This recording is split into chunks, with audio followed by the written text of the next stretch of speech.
Bonjour à tous, c'est Tristana. Aujourd'hui, on se retrouve pour vous parler du cristal de roche. Alors, j'avais envie de parler, de reparler même plutôt, de cette pierre qui est du coup celle qu'on considère souvent comme la pierre de base en lithothérapie, la pierre à posséder en premier temps en fait, dans les premiers temps. Donc souvent, c'est quelque chose qu'on entend dire. Alors, moi, ça a été ma première pierre. Je l'avais sous une forme de dorje. Donc dorje, c'est une forme tibétaine et c'était vraiment une pierre qui m'a beaucoup aidée. Elle m'a vraiment beaucoup aidée à changer les choses dans ma vie en fait, à activer des changements dans ma vie. Donc tout d'abord, je voulais vous montrer quelques formes. Alors là, vous avez une forme de druse qui peut être bien pour recharger ces cristaux. Donc vous posez les cristaux dessus en fait. Et évidemment, il faut recharger en même temps. Enfin, il faut purifier du coup la druse régulièrement aussi. Donc moi, ce que j'aime bien faire, c'est que je pose la druse sur une fleur de vie, et puis de temps en temps, je pose mes pierres dessus, en fait. Les pierres que j'ai envie dont j'ai envie que les énergies se renouvellent et où je sens qu'il y a quelque chose d'un petit peu lourd dedans. Le cristal de roche permet que ça circule en fait et que ça s'en aille, tout ce qui n'est pas tout ce qui ne devrait pas être là dans la pierre. Mais j'aime bien aussi des fois mettre des objets, par exemple des médaillons. J'ai un médaillon de l'archange Saint-Michel et des fois je sens qu'il faut que je le purifie parce qu'il est très chargé en fait. Donc j'aime bien utiliser aussi ça. Donc là vous pouvez voir que c'est un petit peu une variété un petit peu nuageuse entre guillemets. Donc elle est un petit peu, enfin certains cristaux sont un petit peu opaques. Donc la variété qui est un peu plus nuageuse entre guillemets, on l'appelle girasol en fait, du quartz girasol. Et je vous en parlerai un petit peu plus tard dans la vidéo. Je l'ai aussi sous forme de bracelet comme ça. Bracelet en perles rondes, il y a aussi des bracelets chips bien sûr qui existent. Après j'aime bien les perles rondes, de plus en plus j'apprécie les perles rondes. J'ai aussi sous cette forme, ça c'est une de mes premières pierres aussi que j'ai possédée, que je trouve magnifique cette forme, je sais pas, j'adore ce cristal.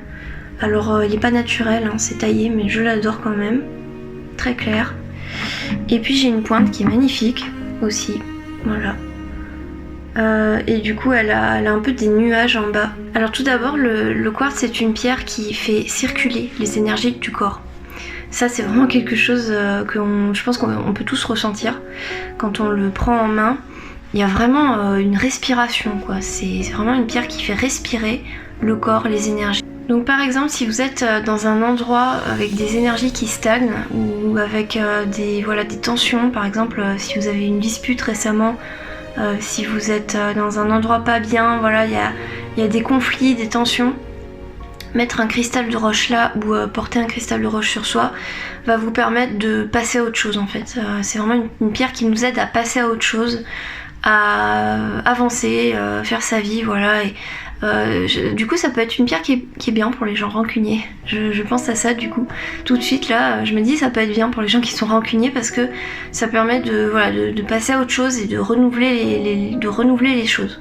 Comme si vous ouvrez les fenêtres, vous renouvelez l'air et du coup vous respirez mieux, vous êtes moins oppressé déjà et voilà. Par contre si vous êtes quelqu'un d'un peu agité et que vous avez besoin de calme et de vous poser, c'est pas forcément une bonne pierre pour ça parce que c'est une pierre qui va vous rendre plus agité. C'est une pierre qui va activer la circulation d'énergie dans le corps, donc forcément voilà, ça va être quelque chose de mouvementé. Ça va pas être de tout repos. Si vous avez besoin de calme et si vous avez besoin de vous poser, c'est pas forcément la pierre à utiliser, ou alors l'utiliser dans ses variétés girasol, donc comme je le disais tout à l'heure, et aussi privilégier des pierres blanches opaques, voilà, par exemple la holite ou l'agate. En méditation, c'est vraiment une super pierre parce qu'en fait, elle va calmer l'agitation du mental et elle va permettre d'être plus concentré, plus à l'écoute de ce qui se passe. Donc ça, c'est super pour les méditations de pleine conscience. Donc comme je le disais tout à l'heure, si vous avez besoin de calme, si vous avez besoin d'être apaisé, d'être serein, préférez des variétés girasol, donc qui sont voilées, qui sont un petit peu translucides, mais vous voyez qu'il y a un film nuageux en fait dans le cristal. Parce que les variétés girasol, en fait, elles ont cette propriété d'être beaucoup plus lentes dans leurs énergies. Enfin, elles vont avoir l'action du cristal de roche, mais de façon plus lente, plus posée. Et donc, ça va être plus doux et plus calme. Les variétés transparentes comme celle-ci, qui est vraiment très transparente, ça va être vraiment très très fort, très intense. Par contre, ça va être bien pour ceux qui ont vraiment besoin d'une activation puissante, d'une revitalisation, d'une circulation des énergies. Et par contre, du coup, pour les gens qui ont besoin d'être posés, d'être un peu pépère, tranquille, ça peut être un peu traumatisant, entre guillemets, hein, traumatisant pour l'organisme, parce que ça va donner un petit coup de fouet et ça va nous... Voilà, ça peut être un petit peu stressant en fait pour l'organisme, qui va ressentir ça un peu comme une agression. Donc moi je pense que c'est bien pour les gens qui ont besoin de vitalité, qui ont besoin de renouveler les énergies, qui ont besoin vraiment d'autre chose, on va dire. Et moi je me souviens que les premières fois que je l'avais utilisé, du coup j'étais dans la maison de mes parents qui était chargée d'une énergie que je trouvais vraiment pas agréable pour plusieurs raisons, je pense. Et notamment des raisons géobiologiques, donc on était sur un endroit très chargé, on va dire. Tout était sur des anciens étangs, donc il y avait une énergie assez... ça stagnait facilement en fait. Tout ce qui est humidité et obscurité, ça favorise la stagnation des énergies. Donc quelque chose que nous on va ressentir comme pesant et comme lourd. Et du coup le cristal de roche va être super et pour ça. Et moi j'avais vraiment ressenti que ça me permettait comme un courant d'air quoi, qui passait dans la maison et qui m'apaisait. Bon maintenant que je suis dans un environnement où j'ai pas, je suis plus ancrée et j'ai pas envie d'être trop chamboulée, le cristal de roche ne me sert pas spécialement en fait. J'en ressens pas le besoin en fait, voilà. Mais voilà. Mais dans certains cas où on a besoin de renouveler ses énergies, donc par exemple dans le cadre des maladies, les maladies qui traînent sur la durée, les maladies qui sont assez graves, assez lourdes, là ça va être bien parce que ça va nous permettre d'aider le corps à se régénérer en fait. Alors faut faire attention avec ça parce que les pierres agissent à un niveau subtil, pas à un niveau moléculaire en fait, c'est pas de la chimie, pas comme les médicaments. Mais en tout cas, ça, selon moi, selon mes expériences, ça va nous aider à un niveau énergétique à déjà faire quelque chose. Et c'est déjà pas mal si au niveau énergétique, il se passe quelque chose. Ça va aider le physique en fait. Donc si vous voulez une pierre transparente assez puissante, vous avez les diamants Herkimer, comme on les appelle. Donc là j'en ai un exemple. Donc en fait c'est des diamants qui sont... c'est pas des diamants, c'est des quartz qui sont très transparents, qui ont la particularité d'être très transparents et ils ont un éclat en fait assez particulier, ils reflètent la lumière en fait, c'est assez intense en fait. Et donc on les appelle diamants Herkimer mais ce ne sont pas des diamants. Et en fait ces petits quartz très très intenses, très puissants vont vraiment agir de façon très forte. Donc ça peut être bien pour si vous avez besoin d'une énergie assez intense, assez précise. Mais ça après le cristal de roche convient déjà parfaitement. C'est vraiment si vous avez besoin d'une action peut-être plus précise en méditation par exemple. Il y a aussi le quartz à âme. Alors malheureusement j'en ai pas là mais pour vous montrer, mais le quartz à âme c'est très joli. Donc là c'est une énergie qui va être plus douce, plus ténue, mais ça va vraiment nous transporter, nous aider à travailler des choses, à aller très loin dans le travail qu'on peut faire sur nous-mêmes. Et il y a aussi le quartz fantôme, donc pareil j'en ai pas. Je vais peut-être vous montrer des exemples, incruster des exemples, mais c'est magnifique aussi. Et le quartz fantôme, ça peut nous aider à travailler aussi sur nous-mêmes, donc là par le côté symbolique, ça peut nous aider à travailler sur notre passé, sur qui on a été, sur notre faire un retour à soi, retourner dans le passé pour comprendre notre cheminement.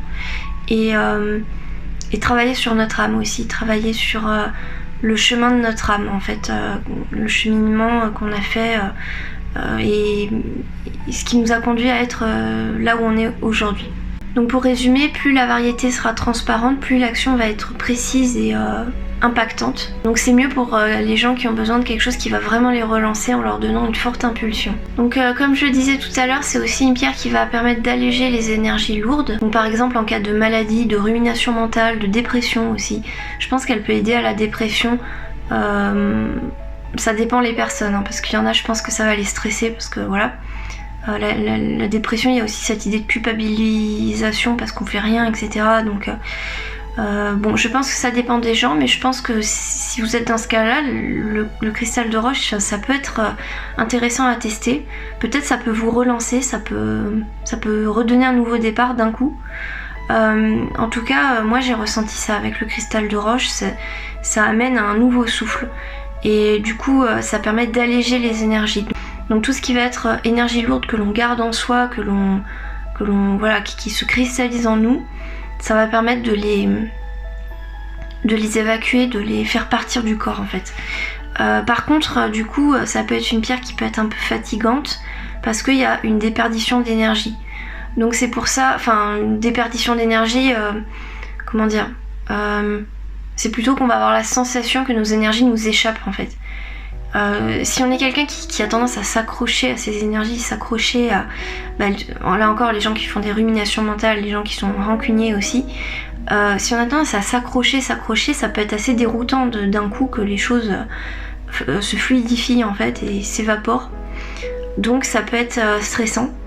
Mais par contre, si on arrive à lâcher prise, si on travaille par exemple dans le cadre d'une méditation avec un cristal de roche, ça peut nous amener des leçons de vie et nous permettre de changer notre point de vue sur notre situation. Du coup, comme c'est une pierre qui éveille les énergies, c'est une pierre qui n'est pas forcément adaptée pour le sommeil parce qu'elle va rendre le sommeil assez agité, assez nerveux. Là encore, je pense que ça dépend des gens. Il y en a, je pense, que ça va les aider à ce que ça circule pendant leur sommeil, je sais pas, mais ça dépend aussi du lieu de vie où vous vivez. Et si vous êtes dans un lieu de vie qui a tendance à être très... avoir des énergies assez lourdes et une basse fréquence, on va dire une fréquence vibratoire assez basse, bah là ça peut vous aider pour le sommeil, hein, clairement. Mais après voilà, il y a ce sentiment des énergies qui s'activent, qui se remuent quoi. Et puis pour conclure, moi ce que je vous recommande de faire, alors c'est quelque chose moi que je fais depuis très longtemps, depuis le début de ma pratique, c'est de mettre donc si vous tirez les cartes, c'est de mettre un cristal de roche en fait à l'endroit où vous tirez vos cartes. Donc soit vous le prenez dans la main avec vous, soit vous le posez à côté de vos cartes étalées, ou alors encore mieux vous mettez un cristal de roche dans votre pochette en fait qui contient votre tarot ou votre oracle. Et là ça va permettre d'avoir des énergies plus allégées, plus aériennes, ça va permettre en fait que ça soit plus facile pour vous de percevoir les cartes et d'activer en fait votre intuition qui va vous dire c'est cette carte là qu'il faut que je choisisse.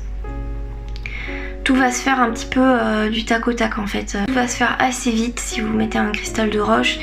Ça va vous permettre de tout de suite voir en fait les cartes qu'il faut. Si vous avez besoin d'une réponse qui est très percutante tout de suite et que vous voulez avoir une réponse tout de suite, le cristal de roche va vous permettre de faciliter en fait les choses, de vous faciliter la vie.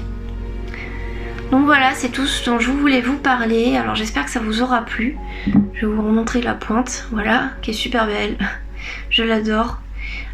Donc j'espère que ça vous aura aidé. N'hésitez pas à me dire vos expériences en commentaire avec cette pierre, qui est vraiment une pierre incontournable hein, dans la lithothérapie. Et puis voilà, j'espère que ça vous aura aidé. Et moi je vous dis à bientôt sur la chaîne pour de prochaines vidéos. Salut!